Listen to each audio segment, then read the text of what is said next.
universe. It truly is awe-inspiring. An infinite expanse of worlds, galaxies, and stars that will never be experienced in person by humans. It's that type of frontier that allows the imagination to run wild. Writers and artists have created vast swaths of amazing art, stories, and worlds set in the far reaches of outer space. The rules out there are yours to create. You can truly do whatever you want. You mean even creating a waifu collection game that's basically the space-themed leftovers of our other waifu collection game? Can I ask you to rephrase that in a way that makes it sound a little less... worse? Sure. There is a massive space train, and it takes intergalactic peacekeepers called Trailblazers to different worlds so they can help out with the planetary crises taking place on these worlds that are being caused by destructive entities called Stellarons, right? And the different characters all follow pathways that are watched over by gods called Aeons that determine their elemental types and abilities. Uh-huh. And all of this, of course, populated by collectible waifus? Well, mostly. Threw in a few token dudes and children to fake diversity. What about the other kind of diversity? Do we actually have some of that this time, or are we still going with a skin color scheme that's essentially snow and more snow?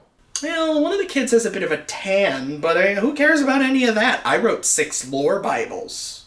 You haven't changed. Man, some of my favorite content creators are doing amazing work right now, like raising money for St. Jude, relief effort for those earthquakes in Turkey. What am I doing? Complaining about a gacha game with an unplugged microphone. Fucking sick. Honkai Star Rail. Should I even hold it? It's just a prop. I could do this if I want. Honkai Star Rail. Honkai Star Rail is the latest game from HoYoverse, the creators of the intensely popular gacha RPG Genshin Impact. It is set in a giant universe consisting of 3 locations that players can traverse using the Astral Express. As I alluded to earlier, the game is very dense with lore and characters, and you know what? I will give HoYoverse credit. They're really good at world building. This world that they have set up in Honkai Star Rail feels very human, and more so than the characters all looking like humanoids with their only exotic features being that they have fox ears and tails.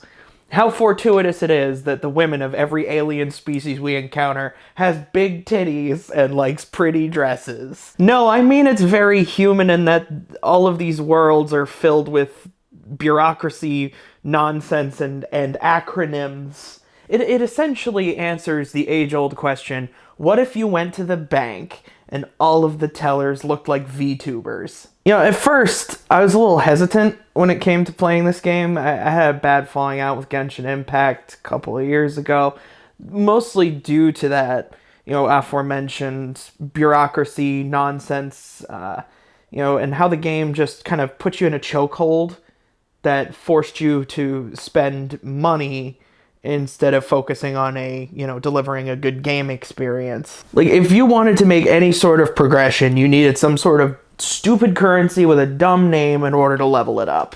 Like for example, let's say you wanted to level up, you have girl with sword. Well, you want to level up girl with sword, you need 20 blorples if you want to level her up. But if you want to level up boy with stick, you're going to need 20 bleeples. Right? No blorples, he wants bleeples, and that's just for the individual. You want to level up their weapon too, right? I mean, boy with stick needs a strong stick after all, so you're going to need some more bleeples. And you throw in a few bootaroos, too, to level up his stick. But you keep those bootaroos away from girl with sword. She doesn't like bootaroos. All right, she'd rather have some gombagons for her sword. And what's that? That's just a bunch of nonsense. You'd rather ignore it and just play the story? Well, too bad, idiot. You can't just do that. The world isn't tough enough for you to enjoy our story. No, you gotta level up the entire world. You gotta have a high adventure level if you want to see our story. When you level up the world, everyone else in it gets stronger and harder to beat. Oh, what's that? You did that a little too quickly, so now even the regular overworld enemies are nearly impossible for you to take down without a bunch of grind because you didn't go through this whole rigmarole efficiently enough? Well, I guess it sucks to be you, doesn't it? And yeah, it did. It did suck to be me. So I shut Genshin Impact off forever. Because ultimately, if I uninstall a game, that means I win. But here we are now, a couple years later, and I assumed the same trajectory would happen with Honkai Star Rail, and I would pissed off yet again. But I would still follow the game on social media because, I gotta admit, I do still like some of those character designs. Was it the case? Kinda, but ultimately no. I mean, Honkai is definitely loaded with a bunch of bullshit currency that doesn't really mean it doesn't have any, like, tangible meaning. It's just bullshit, and it exists, again, solely to railroad people into not playing a video game at their own pace, which I think is unfortunate, but whatever. It was really easy for me to get caught in these irritating loops playing Honkai Star Rail that were brought on by my negative memories of Genshin Impact. Like, I was just so concerned with not ending up in the unwinnable bullshit again from leveling up the world too quickly and then not having anybody who was strong enough to face any of the monsters you would fight in the leveled up world. So, as a result of that, I would level people up almost... Like, I wouldn't do anything else. Like, I would just spend time grinding to make sure that my characters were an adequate level to fight the monsters. And what that ended up resulting in were entire play sessions that were dedicated solely to the grind. And of course, it isn't just as simple as, grinding out one type of currency that levels up everybody. No, the different characters all require something different based off of the Aeon that they follow. So let's go back to my analogy from earlier with the boy with the stick. Okay, you want to level up boy with stick? Great. Well, the boy with stick, he is a follower of the Aeon Land the Hunt. And Land the Hunt requires all of his followers collect arrow tips before they level up. As you do. Now this levels up the individual, but it can also level up the individual's light cone. What is a light cone, you may ask? Good question. It's nothing. Space dust. Like, literally, it is meaningless. The game's lore says that light cones are mysterious, but they offer stat boosts, so they are important. At least when you level up a stick, you could trick yourself into making some semblance of sense out of that, right? Because, like, a stick is a physical thing, all right? You have a real-world point of reference for a leveled-up stick. Like, there's a small stick, you level it up, you get a bigger, stronger stick. Simple. A light cone, that's just... I got nothing. But of course, there's more than that. I mean, yes, you can level up the individual and the individual's light cone, but you can also level up their traces, which is their individual skill tree. You can level up their relics, which are 6 equipment slots. Each character has 6 eidolons, which are additional character-specific stat boosts or passive abilities. Leveling up the world is called an equilibrium, and it is just a lot. And you gotta remember, at the time I'm recording this, there are over 20 characters in the game. That's a lot! And so I think if I would give anybody advice on playing this game, I would say take your favorite 6 or 7 characters maximum and just focus everything. Unless you enjoy the grind, focus entirely on them and save your additional resources for if you pull anybody out of the gacha. Because otherwise, it'll take you forever to catch them all up. I feel like I'm rambling a little bit, but talking about this game in brief is rather difficult because there's just so much stuff. And not like gameplay stuff, like the things you are constantly... Like, there's so much you can do when you log in. Like, I mean, the actual gameplay, what you will actively be doing is rather simple, but there's just a ton of it to do. Like, it feels like playing a job.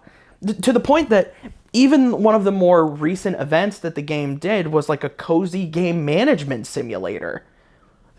This action RPG about saving the universe from destructive entities beyond human comprehension has an entire section dedicated to being the manager of a museum, gathering artifacts, hiring staff, repairing stuff. It's at least, you're managing a museum where the artifacts you gain are at least culturally significant to the people who live there. It's not like a British museum thing where you go somewhere else and you be like, I'm taking this. This is my history now. Now, the actual gameplay loop you'll be interacting with most in this game is the turn-based combat, which is pretty simple, but actually quite effective. I like it a lot. Every character that can be in your party has 3 attacks. They have a basic attack that they can use without penalty. Think of it like the casual swinging of a stick. The characters have a skill, and what that skill does varies based on the character. Sometimes it can perform support buffs, sometimes it could be an AoE attack, other times it's just a more focused, powerful swinging of the stick.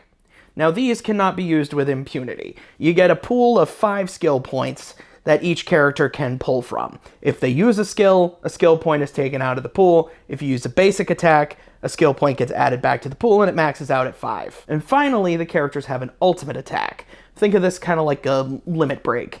As characters receive damage, deal damage, or do support, if that's their thing, they gain energy. And once that energy is maxed out, the ultimate ability is able to be used. Once again, what the ultimate does varies based on character and can perform any of the tasks that I stated before, where it could be AoE, it could be a support, or it could just be like a really strong attack. What I like most about the ultimates is they don't pull from the skill pool, so they can be used to turn the tide if you save them for the right moments.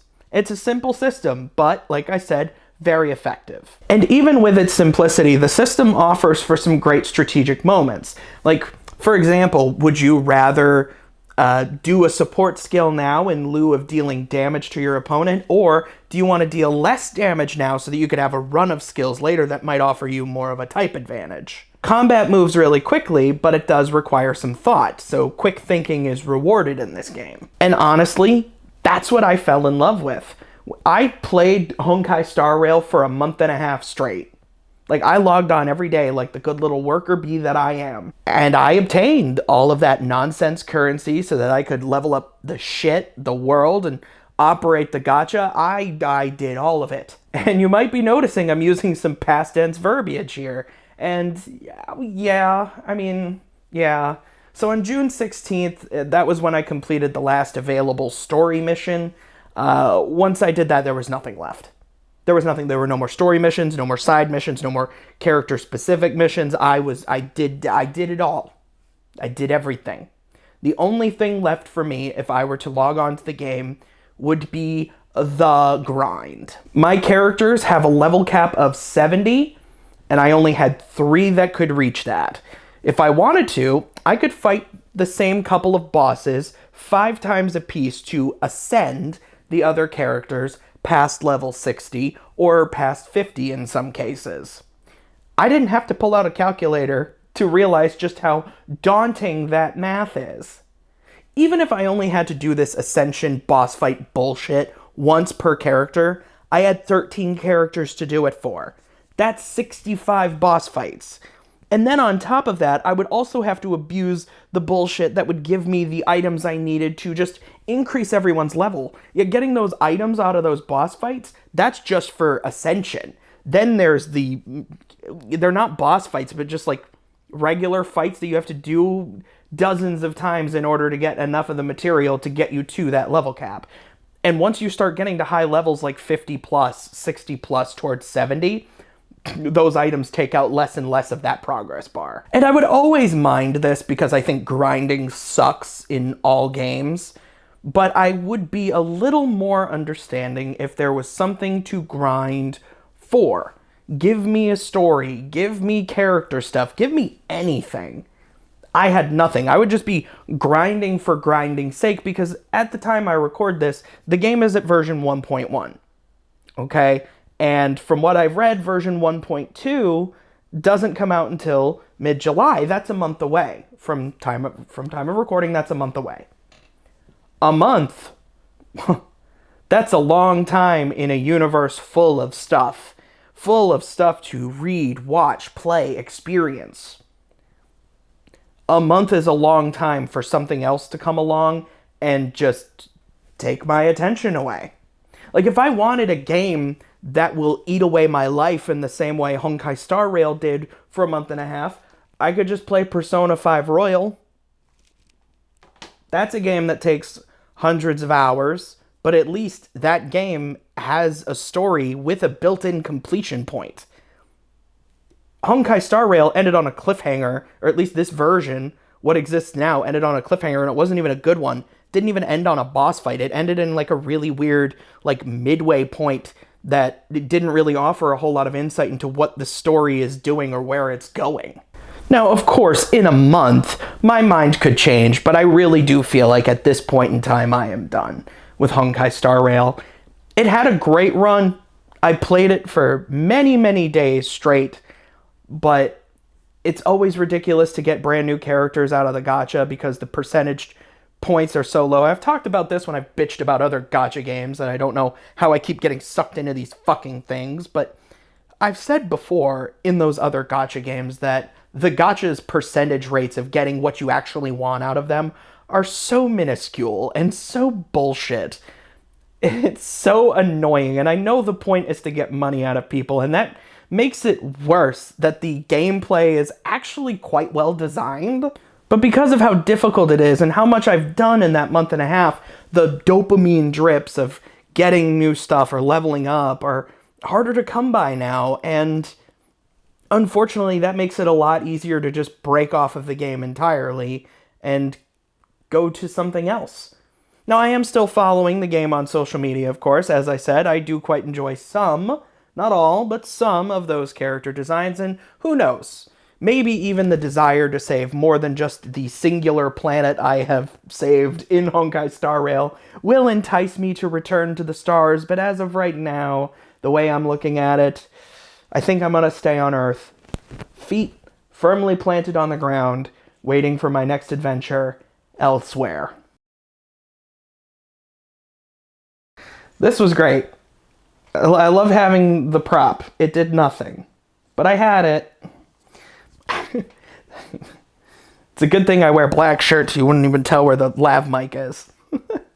Thank you so much for watching. I hope you enjoyed this video. Did you enjoy this video?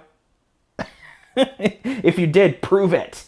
Like, comment, and subscribe. Links in the description will take you to my social medias, books, and webcomics. Check them out. Support me if you can. Love me if you must. And have a wonderful day.